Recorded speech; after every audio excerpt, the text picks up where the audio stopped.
नमस्कार बंधुगण। सफलता पाई पांचटी जिनिस नितांत आवश्यक अटे। भगवान श्रीकृष्ण गीतार 18 अध्याय 14 नंबर श्लोक रे कहिसंती, अधिष्ठानम तथा कर्ता करणम च पृथक विधम विविधाश्च पृथक चेष्टा दैव चैवत्र पंचमम।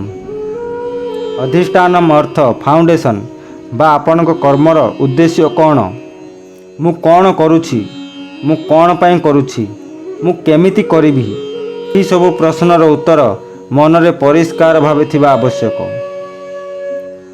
द्वितीय, अधिष्ठानम तथा कर्ता। कर्ता किए निजे, जिए से ही कर्म करुछि। मनरे परिष्कार थिबा दरकार जे से कौन पाई करुछि, कौन करुछि, केमिति करिवो।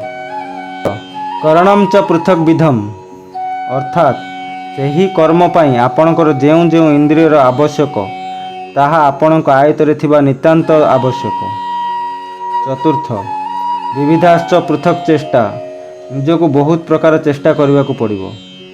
ଅସଫଳ ହେଲେ ମଧ୍ୟ ବାରମ୍ବାର ଚେଷ୍ଟା କରିବାକୁ ପଡ଼ିବ।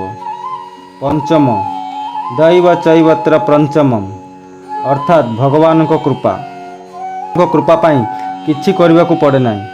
ଯିଏ ପ୍ରଚାରଟି ସଠିକ୍ ଭାବେ କରେ ଭଗବାନଙ୍କ କୃପା ନିଶ୍ଚିତ ରୂପେ ତାହାରି ଉପରେ ଥାଏ।